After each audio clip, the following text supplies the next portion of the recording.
Hello everyone and welcome back to my channel. मैं उम्मीद करता हूँ आप सभी लोग अच्छे से होंगे और आपकी प्रिपरेशंस अच्छे से चल रही होंगी। तो आज मैं आपके लिए फिर से मॉडर्न हिस्ट्री के कुछ इंपॉर्टेंट क्वेश्चंस लेके आया हूँ। और ये जो पहला क्वेश्चन हमारा है ये हमने पहले किया हुआ है, पूना पैक्ट। ये मैं दोबारा इसलिए लाया हूँ क्योंकि एक बच्चे को डाउट था। अब आज का ये सेशन स्टार्ट करने से पहले जो भी बच्चा पहली बार चैनल पे आया है वो सब्सक्राइब ज़रूर करे और वीडियो को देखने के साथ साथ आप शेयर भी किया करें। देखिए, ये Poona pact was an agreement between, ये हम सबको पता है, गांधी और अंबेडकर के बीच में हुआ था। जब कम्युनल अवार्ड्स आए थे, जो डिप्रेस्ड क्लासेस थे उनको रिजर्वेशन मिला था, तो फिर जो गांधी येरवाड़ा जेल में M K गांधी तब थे, तो उन्होंने क्या किया, वो फास्ट पे चले गए। ठीक है, हंगर स्ट्राइक पे चले गए। तो उसके बाद अंबेडकर जो कि फेवर में थे डिप्रेस्ड क्लासेस के इसमें रिजर्वेशन में, तो बाद में क्या बात तय हुई कि जो उनकी सीट्स थी वो इंक्रीज़ कर दी गई, प्रोविंसेस में भी और सेंटर में भी। और फाइनली उन दो के बीच में जो बात हुई, उस बात को जो है नाम दिया पूना पैक्ट। ठीक है, अब पता नहीं उस बच्चे को क्या डाउट था, लेकिन पूना पैक्ट यही है जो गांधी और अंबेडकर के बीच में साइन हुआ था। उसके बाद कहा जाता है, who started the first English newspaper in India? Bal Gangadhar Tilak, Raja Ram Mohan Roy, J. A. Hicky या लॉर्ड विलियम बेंटिक। तो पहला जो ये था इंग्लिश न्यूज़ वो था बंगाल गैजेट, और वो स्टार्ट किया था आपके J. A. हिकी ने। ठीक है, उसके बाद the first women to become chief minister of any state in India was, पहली महिला मुख्यमंत्री, ठीक है, वो कौन थी जो इंडिया में बनी किसी स्टेट की पहली? नंदिनी सतपथी, जयललिता, सुचेता कृपलानी या मिस मायावती। तो इसका जो करेक्ट ऑप्शन है वो है आपका option number C, Sucheta Kripalani. एक चीज़ मैं आपको यहाँ पे और बताता हूँ, क्वेश्चन एक आता है कि पहली MP फीमेल जो पहले MP थी और बाद में प्राइम मिनिस्टर बनी, वो आपकी इंदिरा गांधी थी। ठीक है, वो पहले मेंबर ऑफ पार्लियामेंट थी और बाद में वो जो है प्राइम मिनिस्टर बन गई। ठीक, उसके बाद कहते हैं कि who is regarded as the father of modern India. ठीक है, फादर ऑफ इंडिया है ना, वो तो आप जानते हैं, फादर ऑफ द नेशन कौन है? M K Gandhi. अब ये कह रहे हैं कि फादर ऑफ मॉडर्न इंडिया कौन है? राजा राम मोहन रॉय, स्वामी दयानंद सरस्वती, श्री अरबिंदो घोष। तो हमें डी ऑप्शन पे जाने की ज़रूरत नहीं है क्योंकि आंसर इन तीन में ही है। तो इसका जो करेक्ट ऑप्शन है वो है आपका ऑप्शन नंबर A, राजा राम मोहन रॉय को फादर ऑफ मॉडर्न इंडिया कहा जाता है। ठीक है, अब भगत सिंह था तो कोई कंफ्यूज ना हो जाए, तो आप याद रखिएगा कि फादर ऑफ मॉडर्न इंडिया जो है वो राजा राम मोहन रॉय है। और राजा का जो ये टाइटल है ये किसने दिया था? ये मुगल एम्पर अकबर II ने इसको दिया था, राजा का टाइटल। ये भी याद रखना कि अगर क्वेश्चन आए हु गेव, ये जो राजा का टाइटल है, हु गेव इट टू राजा राम मोहन रॉय, तो ये अकबर II ने इसको दिया था। ठीक है, अब क्या रहा है, the most important feature of the government of India act 1919 was. अब आपको पता है इसको मॉन्टैग कैल्म्सफोर्ड रिफॉर्म भी कहा जाता है, जो आपका 1919 का था। अब इसमें क्या क्या, इसमें से कौन सा फीचर था इसका? Enlargement of Indian councils, provision for direct election, dyarchy in the provinces, या फिर ऑल ऑफ द अबव। अब देखिए, जब भी आप कोई भी चीज़ पढ़ते हैं तो उसके जो इंपॉर्टेंट पॉइंट्स हैं वो ज़रूरी याद रखें। अब किसी में अगर 5 इंपॉर्टेंट पॉइंट हैं, आपको 3 भी याद रहते हैं, तो ऐसे क्वेश्चन में आपको फिर 2 भी आ जाएँ, 3 भी आ जाएँ, तो बहुत चांसेस बनते हैं कि आप कर लोगे। अब जैसे पहला वाले में आपको डाउट हो जाएगा, एनलार्जमेंट ऑफ इंडियन काउंसिल्स, क्योंकि ये बहुत में बात हुई है कि कहीं 16 से 60 कर दिया, 4 मेंबर ऐड किए, तो बंदा यहाँ पे थोड़ा सा कंफ्यूज हो सकता है। लेकिन जब आप ये देखेंगे कि डायरेक्ट इलेक्शन ये कहाँ आया था, by cameralism and direct election, ये आपका 1919 में ही आया था। Dyarchy in the provinces, reserve subjects और ट्रांसफ़र सब्जेक्ट्स, अगर आपको याद होगा, ये मैंने सारा पढ़ाया हुआ है अगर आप मेरे वीडियोस देखेंगे। अब आप सोचिए कि क्या किसी क्वेश्चन के 2 आंसर्स हो सकते हैं? नहीं। तो अगर आप इस वाले में डाउट में भी हैं तो भी आपको पता है अगर ये 2 हैं तो answer all of the above ही होगा। ठीक है, उसके बाद कहता है during the first Carnatic war the French governor of Pondicherry was, कौन था? लॉ बॉर्डोनॉइस, जो भी नाम है इसका, कैप्टन पैराडाइज डुप्लेक्स और काउंटर लिली।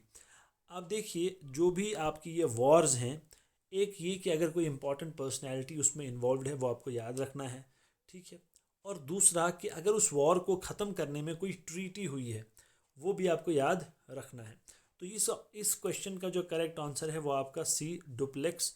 ठीक है, डुप्लेक्स के आने के बाद ही जो है फ्रेंच और ये जो इंग्लिश ब्रिटेन थे, ब्रिटिश लोग थे, इनके बीच में जो लड़ाइयाँ और बाकी सब चीज़ें स्टार्ट हुई वो डुप्लेक्स के आने के बाद ही स्टार्ट हुई थी। ठीक है, तो इसमें यहाँ पे चलो फर्स्ट कार्नेटिक वॉर का मैं आपको बता देता हूँ। ट्रीटी ऑफ एक्स ला शपैल हुई थी इस वॉर को ख़त्म करने के लिए। और भी जो है उसके बाद लड़ाइयाँ हुई, ये कार्नेटिक वॉर्स और भी हुई, उनमें भी जो है ट्रीटीज़ हुई हैं, वो आपको पता होनी चाहिए, यहाँ से क्वेश्चन बन सकता है। आपका यहाँ पे कह रहा है कि who founded Deccan educational society, किसने फाउंड की थी? दादा भाई नारोजी, सी आर दास, स्वामी विवेकानंद या महादेव गोविंद रानाडे। तो किसने ये फाउंड की थी? यह आपकी महादेव गोविंद रानाडे ने फाउंड की थी। ठीक है, अब जो इम्पोर्टेंट एसोसिएशन या इस तरह की चीज़ें हैं ये भी इम्पोर्टेंट हो जाती हैं।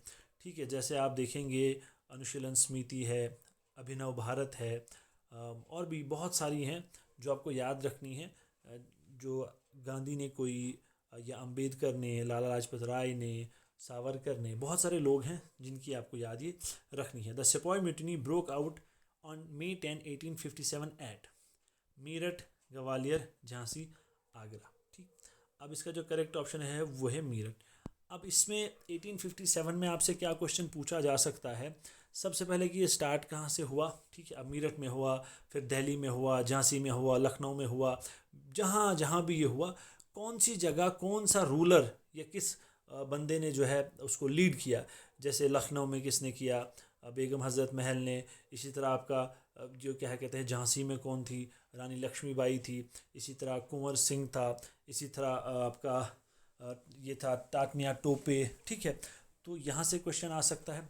और अगर थोड़ा और उसको डिफ़िकल्ट करना होगा क्वेश्चन, वो आपसे पूछेगा कि झांसी में इंग्लिश की तरफ से कौन था कमांडेंट, या दिल्ली में कौन था, या लखनऊ में कौन था। वो क्या कर सकता है, इस तरह से क्वेश्चन आपको जो है वो टफ़ कर बनाने की अगर उसको मंशा होगी कि भाई मैंने इनको बहुत टफ़ जो है क्वेश्चंस पूछने हैं, तो फिर वो भी ये पूछ सकते हैं। इसलिए अगर आपके पास टाइम है तो पढ़ लेना, वो चीज़ें भी इंपॉर्टेंट है। फिर आपको कहता है कि the programme of swadeshi and boycott against the partition of Bengal was visualised by. ठीक है, जो स्वदेशी और बायकॉट का जो नारा लगा था, जो एक मुहिम चली थी पार्टीशन ऑफ बंगाल के बाद, मतलब वो किसने इस बारे में किसने बात की थी, कौन था, इसका विजुअलाइज किसने किया था? ये सुरेंद्रनाथ बनर्जी, बचेंद्र पाल, औरबिंदो घोष और रास बिहारी बोस। तो ये किया था आपका औरबिंदो घोष ने। आप देखिए क्वेश्चन कभी ये भी आ जाता है कि एक्सट्रीमिस्ट लीडर कौन थे फेमस। एक तो आपको पता है लाल, बाल और पाल, लाला लाजपत राय, बाल गंगाधर तिलक और बचेंद्री पाल। एक और नाम इनके साथ है, वो है अरबिंदो घोष का। तो ये याद रखना, कभी क्वेश्चन आ जाता है which of the following was not an extremist leader. ठीक है, तो वहाँ से आपको ये पता होना चाहिए। अब चलते हैं अगले क्वेश्चन की तरफ। प्रार्थना समाज वॉज फाउंडेड बाय, ये क्वेश्चन भी हमने पहले किया है, वहाँ मैंने गलती से कोई और नाम ले लिया था, उसके लिए आई एम रियली सॉरी। मैंने पिन भी कर दिया था उसको बाद में कमेंट करके। तो जो प्रार्थना समाज है वो फाउंड किया है आपके गोविंद रानाडे नहीं, आरजी बंद्राकर नहीं, केशव चंद्र सेन नहीं, आत्माराम पांडुरंगा ने ये फाउंड किया है। ठीक है, उसके बाद आपका नेक्स्ट क्वेश्चन आता है, who among the following was popular as grand old man of India? Dadabhai Naoroji, Rabindranath Tagore, Sardar Vallabh भाई पटेल या फिर नागार्जुना। तो इसका जो करेक्ट ऑप्शन है वो है आपका ऑप्शन नंबर ए, दादा भाई नारोजी को grand old man of India कहते थे। अब जैसे सरदार वल्लभ भाई पटेल है, इनको आप आयरन मैन कहते थे। रविंद्रनाथ टैगोर लिटरेचर में इन्होंने क्या किया, फर्स्ट इंडियन जिसको नोबेल प्राइज़ मिला।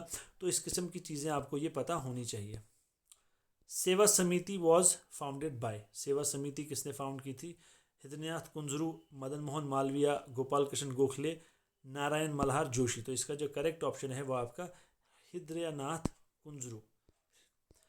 फिर है the Nehru report was prepared in 1934, 22, 25 या 28। तो करेक्ट ऑप्शन जो आपका है इसका वो है option number D, that is 1928। जो टाइम लाइन है 1857 के बाद की, वो बहुत बहुत बहुत ज़्यादा इंपॉर्टेंट है। कोऑपरेटिव सोसाइटीज़ में भी उस पर क्वेश्चन आया था, इसलिए जितने भी इवेंट्स 1857 के बाद हुए हैं वो सभी आपको पता होने चाहिए। मोस्टली यहाँ से क्वेश्चन आने के चांसेस हैं। अब कह रहा है in reference to Nehru report consider the following statements. The report did not consider separate electorates for Hindus and Muslims. The report suggested joint electorate with reserve seat for minorities. ठीक है, अब only one, only two, both या neither one nor two. तो इसका जो correct option है वो आपका ऑप्शन नंबर सी, क्योंकि उसने रिजेक्ट किया था सेपरेट इलेक्टोरेट्स को. उसने कहा था जहाँ पे मुस्लिम्स जो हैं माइनॉरिटी में होंगे वहाँ पे उनको क्या किया जाएगा, वहाँ पे उनको रिजर्वेशन दी जाएगी, और बंगाल और पंजाब में रिजर्वेशन नहीं मिलेगी, क्योंकि तब का बंगाल और तब का पंजाब एक साथ वाला था, अलग अलग नहीं था. तो वहाँ पे मेजॉरिटी थी, इसलिए बोला गया कि वहाँ पे इनको रिजर्वेशन हम नहीं देंगे. ठीक है, अब कह रहा है which of the following was the communist journal of M N Roy. M N Roy कौन था, आप मुझे कमेंट करके बताएंगे. इसने बहुत ही बेहतरीन एक आइडिया दिया था, फर्स्टली प्रेजेंट किया था, तो ये आप मुझे बताएंगे. तो किसान सभा, द वर्कर, अनुशीलन या वन गार्ड. तो कौन सी थी इसकी कम्युनिस्ट जर्नल. इसका जो ऑप्शन है वो है option number D, vanguard. ये आज के. अच्छा, एक और क्वेश्चन है. A nation in making was written by, किसने लिखी है. नेहरू, एम के गांधी, लाला लाजपत राय या एस सी बोस. इसका जो करेक्ट ऑप्शन है वो है आपका ऑप्शन नंबर बी, एम के गांधी ने ये लिखी है. तो ये थे आज के कुछ क्वेश्चन. तो जो भी बुक्स इम्पॉर्टेंट हैं पिछले साल की वो भी पढ़ लेना. जैसे अटल बिहारी वाजपेयी बुक सागरिका घोष ने लिखी है. इसी तरह से बहुत सारी बुक्स हैं, तो इम्पॉर्टेंट बुक्स भी पढ़ लेना, वहाँ से भी चांस है कि कोई क्वेश्चन बन जाए. तो चलिए, thank you and all the very best.